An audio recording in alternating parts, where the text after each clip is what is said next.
Hello, this is Acute-Dilute, Dilute for short, or Alex Xavier, that's my real name, or Torchalicha, the name of the channel. First, I'd like to thank everyone for clicking on this video and viewing this.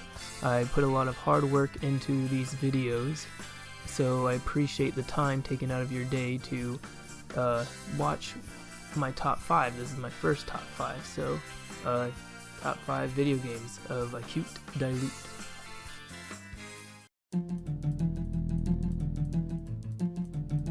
When I was around 12 years old, the DS and PS2 were pretty much the only systems I ever played. Me and my friend would play the shit out of them, and Sims 2 was one of the games we played. The genre of Sims 2, I guess, is that a slice of life? I mean, isn't The Sims its own genre? The looks of the game were like real shitty, but I mean, it's on the DS, and it looked pretty good for its time, I guess. I never really thought about how ugly it was until I went back to play it, but I still have fun when I do. For the theme or gameplay, I guess it's just like a do what you want, you choose your own life sort of thing. But the main thing is just running a hotel and making sure that the guests are happy. I guess that could be the gameplay, but I don't ever make sure they're happy. I mean, I treat them like shit most of the time, but I still get paid, so whatever. The characters, they're very typical 90s movie characters. You know, they all fit their own theme, their own character. You've got your mysterious alien, you've got your typical cute girl, you've got your old handsome man, you got your goth girl, you got Bigfoot, you got the mob guy, you got the biker, you got the robber, you got some hot what's her name? Wintercrest, some hot news reporter. You got some rich bald guy. You got the girl that goes to the beach a lot. You got some mole. I don't know. That one's kind of off the wall. You got the mummy. You got a robot. You got some FBI girl. You got the pirate. You got some rich British guy, I guess. You got you got Sancho Panco Banza. He's a Mexican, I guess, the handsome Mexican. You got a military guy, of course. You got Mama Hog, you know, the friendly, like, mom to all. Then you got Honest Jackson, he's just the mayor. Then you got the old guy that's really good at fixing stuff. Then you got, here's the handyman, the young guy really good at fixing stuff. And that's about it for the characters. The story and the feeling of the game, the story, of course, is just you getting stranded in the desert with, like, some hotel you have to run now because the other guy left, and you gotta protect the hotel, and like mysterious stuff is happening around you, and you just gotta like figure it out. And but the feeling, I guess, is just it's just like figure it out. I don't know, it's just you just gotta, it's fun. That's not a good way to explain it. But I guess the feeling is just very ominous. It's a mysterious game. A lot of weird things happen, and you have to solve the mysteries most of the time and stop the bad guy. Creativity for it, of course, is very high, considering it's a Sims, but it's not as much as like the most of the Sims on the other systems, especially the bigger systems. You could change your room, you could change your guy, you could customize a lot of things in the game, because it's just a Sims game, so that's the creativity of it. The music is very regular. It's just like the characters, they just fit like what they're supposed to be. You got regular techno and stuff like that, regular country, but you can make your own music, which is fun. So here's a track that I made. I hope you enjoy. For multiplayer or single player, it's mostly single. There's one game which isn't bad to play. It's a card game, and it's fun. It's a unique card game, but I mean, if you're gonna play cards with your friend, just get cards. You save like a lot of money, getting like a $2 deck instead of however much this game is now, probably like $20. A couple more points I want to make is just like the art room. That's fun. You like draw these paintings, and they could be whatever the fuck that you want, but like it doesn't even matter. They'll still buy them. Sometimes they'll be like, oh, this painting was shit, so I bought it so that no one else would like ever have to look at it, but they still buy it, so you still get paid. And it's so funny. Like, you draw, like, literally, I mean, look what I'm drawing. You can draw whatever you want, and then watch this. They still pay for that shit. They don't care. You messed up motherfuckers. Messed up. You have a couple other fun rooms. Here's some of the rooms you can see here. Said here twice, whatever. The glitches are really cool. Here's falling into Jed's room. See what you can do with this glitch? Look, like I'm gonna since now the background's all black, you could just like make a chroma key and just like now there's a bunch of them dancing. Look at them dance. I don't know if it worked that well, but hopefully it will. But like, look at them dancing. All of them dance.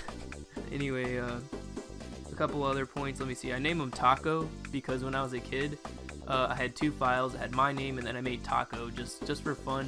One big point I want to make. Where does your car go? Like, where the hell does your car go? But more importantly, where the fuck does Honest Jackson go throughout the game? I know if you've ever played this game, where the fuck does he go? Where is he? I could never 100% the game because I don't know where he is. And no one does. It's like, you call him, he's like, I'm in City Hall, but he's not there. Where the fuck is he? Nobody knows. It's been a mystery. Like, I swear to God, it's a mysterious game. I said, where is he? I don't know. But that's The Sims 2 for you. So, thanks. On to the next one.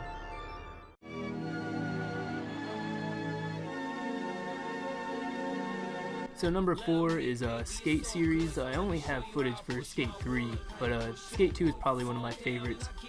For the genre, I am gonna say that it is a Tony Hawk knockoff, but more like a Tony Hawk Underground 2 knockoff, not the Tony Hawk Pro Skater 5. I won't even talk about that. Anyway, it's like an open world game, which I'm not much of a fan of, but you just ride around, you skate, and you just, do whatever you like. It's kind of like if you skateboarded in real life, you just skate around and look for spots to skate at, and that's the feeling that it gives you. I also want to mention that even though it's a knockoff, it did a pretty damn good job. I mean, the last good skate game is Skate 3. I mean, all of us can admit that. If you played any other skate games, you gotta say the last good skate game was Skate 3. Tony Hawk Pro Skater 5, like I said, I won't even talk about it. But that is not one of them. For the looks of the game, it's just a realistic looking game. There's not much to say about it. It was made around the Xbox 360, PlayStation 3 era. Skate 1 came out like right when they came out, and then Skate 3 came around towards the end of the era. So back on the looks, it's just a game that has realistic looking guys. Not much to say about it. It's if I had to give it like out of a 10, I would say like 7. I don't know.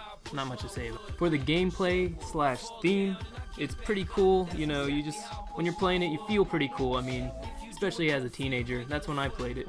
And it's an unintentional, goofy ass game. You're hanging with the homies, just skating around. The characters in it, I guess they would just say, who's they? I would just say, for skaters of the 2010s, they were the role models. They were the people that you wanted to be. You play skate, and then you go to school and you act like you could skate, but you can't. And you just wanted to be these guys. You got the guy on the camera, can't remember his name, but he was cool.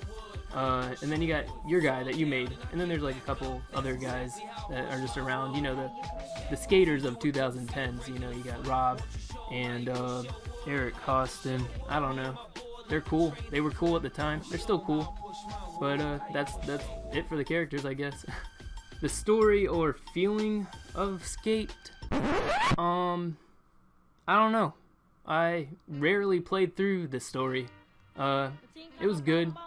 There's parts in the game where you just gotta get sponsored. I mean, usually when I played, I just skated around, and if ever I wanted some clothing or skateboards, I'd look it up on the map, and I look up how to unlock it, and just do the missions you needed to do for that. But I'm pretty sure the story goes Skate 1. At the end of it, you get locked up, you get let out in Skate 2, and then Skate 3, you're just shooting shit with the homies, skateboarding. And the feeling, what it gave for me is, it made me feel pretty confident, just BSing, and you're with the homies, like I keep saying. And, it just made me want to skate in real life, made me feel like I was good at skateboarding. You go out there, and you're probably not as good, but you act like you're good, and you're cool. you know, and that's a good feeling.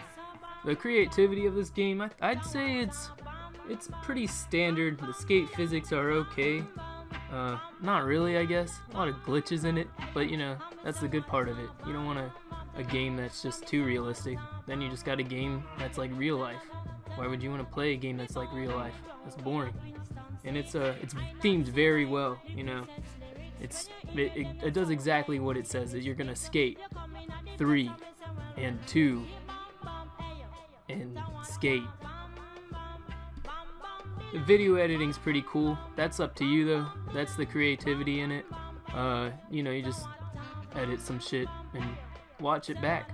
It's pretty, like I said, pretty standard for the creativity. Not much to talk about. The music is definitely targeted well. You know, it hits the 2010 skaters. You know, all the songs that you heard that you wanted to listen to while you're skating, they're probably on the track that they give you, and you can customize it. You can choose the ones you want and choose the ones you don't want. I believe also you could listen to the music that you had on your Xbox, but I didn't know many people that had music on their Xbox. At least I didn't. But that's about it for the music. The nostalgia factor, it's scattered, you know, probably mid-level. It's like I mentioned before, still the best newest skate game, and you know, it hits home for people who skateboarded when they were younger, most likely. Maybe a few thought they were better, more realistic. They're like, I'm too good in real life. I don't need to play video games like skating. But you know, there's always gonna be those tricks you can't do.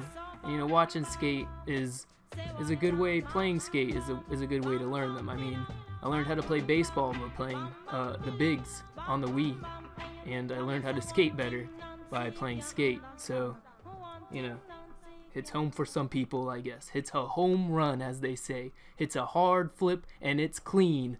That's it. The multiplayer, single player qualities of this game. Multiplayer, I have no idea. Never play multiplayer. Single player is great. But you can hang out with your friends, and if you like skating, you can hang out and just toss the controller back and forth. The Create a Skater is pretty cool. Pretty cool. I just keep saying that. Anyway, you make them, you dress them the way you like, the way you are, and a lot of games do that. Even though this one is themed at and targeted more at skaters, you know, these are the people you wanted to be when you were skateboarding. You wanted to wear, you know, you got chocolate, you got toy machine, you got Nike, you got That's All That Matters. I'm just kidding. Anyway, the clothes you probably couldn't afford, and it's pretty cool. So one of the points I want to make is roam, find spots that appeal to you. It's nice. It gives you the feeling that if you ever did in real life, if you skateboard in real life, you just roam around, see the spots that you like. It's a nice feeling. It gives you a good feeling, you know, feel like you're just skating up to town. You're shredding the gnar, just making it happen, out there making it happen. I've already talked about the replay thing in it. I just guess I'll get a little bit more in depth. It's neat when you make a good trick and you make a good line, or anything like that. You can just rewind and watch it and set up the camera how you like. It's a nice way to replay something that you worked hard on. Now, I mentioned glitches before. It is crazy. It's filled with glitches, and to some that might be a bad thing, but honestly, that is kind of what made the game for me. I mean, when I wasn't skating, I was kind of trying to find a way to make my guy just blow up in the funniest or creative way. I have one where if you try to hit a pedestrian, oh, that was a fun part too, hitting them with the skateboard. That's fun. Anyway, you hit him with a skateboard, and if you press the right button sequence, your legs would try to get onto the board while you're hitting somebody, and it just would go crazy. It's fun. I don't know. It's fun to me. I don't know. It's fun. I mean, come on. It's fun. I'll talk about the controls for a moment. It's very fluid, but with fluidity comes hard pinpointing. It's hard. You have difficulty levels. Easy, medium, hard. I think that's it, you know, just like any standard game with difficulty. But if you're trying to get on a rail on hard mode, it's it's nearly impossible. Besides that, it's fluid. It's, like I said, it's a fluid game, and it feels smooth once you get it down. As for creating a skater, there's also a function you could make teams, and that was cool for when you just had another friend that wanted to play, and they make their own guy. Yeah, teams are cool. I should have mentioned this in looks, but I guess I'll say it here. The environment, it fits. It's like an LA looking at some points, and then it's like a, you know, that's pretty much California, just on the beach at some parts. You know, it's just a very that sort of game. California skating, that's pretty much it. So while you're playing, you might try to hit a spot and just make it happen. It doesn't happen at first, then you try again, then you can't get it, you can try again. It's trial and error, and it's a good lesson that this game has kind of taught me with skateboarding. You know, you try over and over and over. You're not going to get it first time, you're not going to get second time, third time, fourth time. Probably get like 20 times in. I mean, I tried to make a skate video before, and we had 11 takes before I landed the first trick. And that's most of the time, that's just because, you know, you get nervous when you're recording. But in this game, it's the same way. You know, you've set a marker up, you go there, you do your trick that you're aiming to do, and even when you do it, you just want to add to it. So it's all about trial and error and perfecting what you already have. So it's kind of a good lesson. That's kind of one of the bigger points that this game has taught me, with skateboarding and in real life. Well, skateboarding is real life, but you know what I mean. I've said it before, my favorite thing about this game is it just made me want to go outside and skate with my friends. You know, just get some physical activity in. So it's just one of the good perks of this game. If you played this and you could skate at least a little, or you had a skateboard, you go outside and you try to skate, get a little sun. You know, it's not one of those games that you sit down and play all day and that's all you do. It's a game that you play a little bit in daytime, then you want to go outside and skate. Even at night, it's a good game and it gets you out there.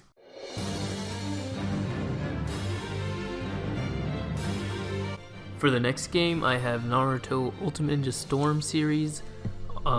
After 2, at least. I only recorded for 4, because 4 is the most updated one, the newest one. I think it's the best one, in my opinion. I mean, I'll get more into that, a little bit more into that later on, but yeah, Naruto Ultimate Ninja Storm is number 3. The genre is a 3D fighting game. They're not as popular as 2D fighting games, of course. The looks of this game, it's very clean, 3D anime, nice glow for it, and the animation for the ultimates are really good. You can take a look.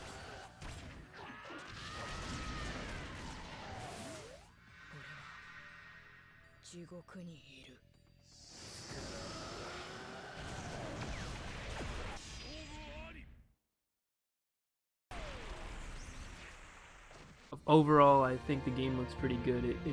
It took a 2D show and it cleaned it up and it made it look nice, all 3D, like, you know, whatever. The theme and gameplay for it, some parts you run around, you complete missions, like you roam around the villages, but the meat of the game is the fighting part, and it's good, and you have the online, which is good too, but I'll get more into the multiplayer and the online when I get to the single multiplayer aspect of it.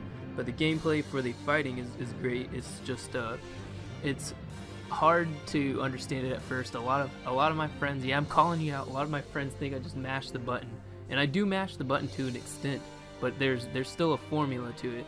So it gets really complicated. There's a ton of things to take into account. I'm not going to do a full analysis on this or any game that I talk about on this list unless I make a separate video, but that's about it for the theme and gameplay then. For the characters, it's the playable characters, it's most of the important Naruto guys.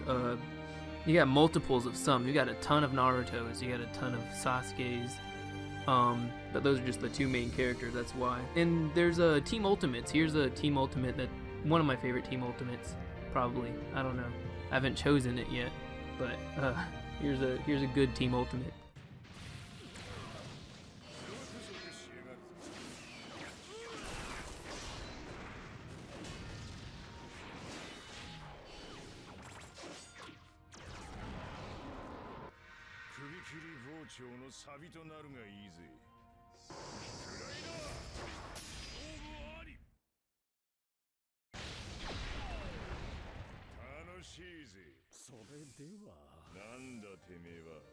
The ultimates are great. I like that you can have team ultimates now. That's been a request for a long time, and they finally came out with it. I think in Revolution that you can do team ultimates.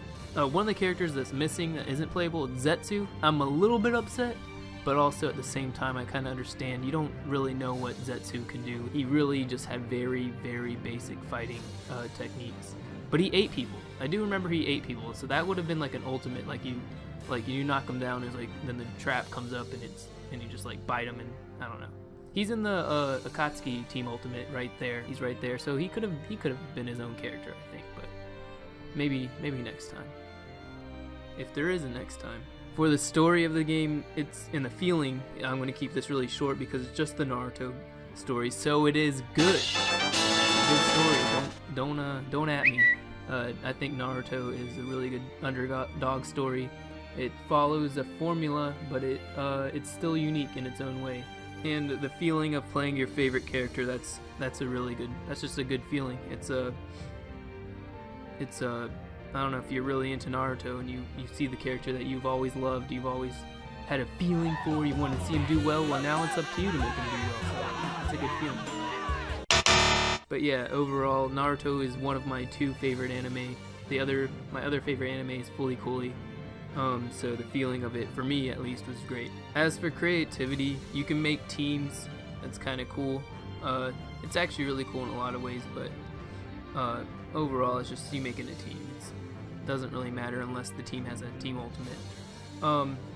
I kind of realized that this section, creativity, is more of like what you can customize in games. But I'm just gonna keep calling it creativity because it's still a element in customization. So yeah, you can make teams. You can edit your guy, the substitution item. You can edit how their jutsu finisher is. I think you can have stuff on your characters. You could in Revolution, but I'm not sure if you can in this one. Character costumes, that's cool too. You can change to an extent. The card is really cool. You can change the name, as you can see here. This is my card, my ninja card. That's about it for creativity. The music is decent. It only applies to a few people if you like it or not. I liked it. But it's hard to listen to because the game is very fast-paced, and most of the time you don't really get to listen to it while you're like enjoying the game, you know. The controls, I won't get into the controls that much, and I don't get into the controls on a lot of the games on this list because they don't really apply. This one is kind of important because it's competitive play, but it's very fluid, and it's smooth once you get it down. It's very, very, very fast. So a lot of the time people will complain about like how it won't work the way they want them to, but it's just you just got to react. I compared it before to Smash Brothers. Smash Brothers, it gives you time to think in Smash Brothers. It's a fast game. I'm not gonna say Smash is a slow game, especially depending on who you're playing as. But in Naruto, you just gotta react. You have no time to think. You just have to react. So that's why I was better in this game, because I didn't get time to second guess myself when I'm playing. So that's it for the controls. Nostalgia, of course, for me, yes, it's one of my favorite animes. And anyone that watched Naruto, you know. And also, I have nostalgia for this game in general. I used to live in my dad's garage when I first started college, and we would just have like a ton of people over, and it wouldn't matter because, you know, we wouldn't keep anyone up, and we'd just stay up really late till like 5 a.m. and order Chanellos. They're right down the street from me at the time, and we would just order it and then skate down there, go get it, come back, play Naruto. It was just, those were the days, you know. That's what they say, at least. So yeah, back on that single player online thing, this is probably the only game on the list that is actually way better as a multiplayer game. So yeah, online is fun. You meet a lot of people, but you meet a lot of people that aren't really fun to play against sometimes. But that's online for anything, especially competitive games. If you're playing a competitive game and you're playing online, you're gonna run into somebody that you're not gonna like, you know. There's no way that you will enjoy everyone's gameplay. They're gonna choose that character that you hate, that you can't play against. But besides that, the overall feeling is really good. took me a long time to get good at this game, so the online, multiplayer, single player, it's all good if you take the time and you're patient with it. A couple points I want to make: teams and singles. You have team battles and you have single battles, and there's been like a big controversial thing for the consensus of what is better. They're both good in their own way. I'm not gonna say you're not a real player unless you play single. It's like, just play both, you know. Just try them both out. Whichever one you like, they're both good, you know. The only thing I don't like when it comes to teams and singles is in singles you choose a fast character and you just dash all the time. Then it's annoying. Like Rock Lee in singles, that it's really hard to beat him. And then in teams, what I don't like is Neji Kimimaru supports. If you ever go online, you're gonna run into a character that has Neji and Kimimaru as supports, because they come out fast and they stop your combo instantly. It's almost like an extra substitution, but does damage to you. Some of the things I don't like: projectile and puppet characters. They're just hard to play against. I'm not gonna say that your gameplay is wrong, but it's annoying, that's for sure. If you play as a projectile or puppet character, I mean, it's very, very difficult to play as a puppet character. So if you get it down, I guess, you know, you deserve it. But projectile characters, you literally only press the square button most of the time. So I mean, I don't think that has any skill, but what do I know? Revolution, there was this thing called guard break or dash break. I don't remember what it was, but you dash toward them and then you press like a button sequence.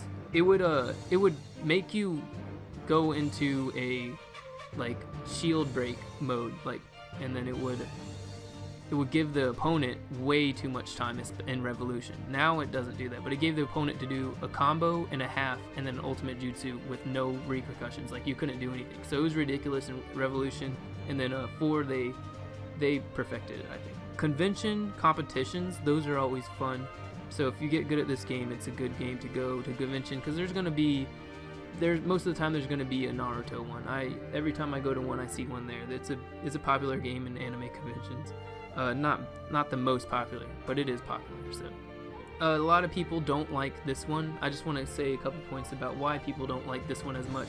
You know, Z Fighters, Smash Bros, Street Fighter, all the newer ones and the older ones that were fighting games were 2D. You know, people don't want to go out of that. They don't like the 3D fighters a lot of the time. I can't think of any 3D fighter that really is popular. Like Blaze Blue, there's another one. What is it called? Guilty Gear, something like that. Whatever. Anyway, my point is, I believe you should open up your horizon. You shouldn't just stick to 2D fighters. 3D fighters are good in their own way, and just because you're not good at it at first doesn't mean you can be good too. I believe something you should all try if you're into 2D fighters or fighters in general. Oh yeah, I also thought it was funny that they couldn't show Sasuke and Naruto losing their arms, so they just have like really black arms. I don't know, that was funny. Charge jutsu is pretty cool. I watched a video explaining why Naruto can charge his Rasengan Shuriken in the old Naruto, the Hokage Naruto, and each of them do something different. So if you charge it up all the way, it goes straight. It doesn't follow them as much, but it hits them, and it hits them even if they have a shield up. And then one of the other ones, it homes in. It goes slower, but it homes in on them. But yeah, there's probably a ton of other things like that in this game. If you charge it, then it changes, and I think that's cool. That's it for Naruto. On to the next one.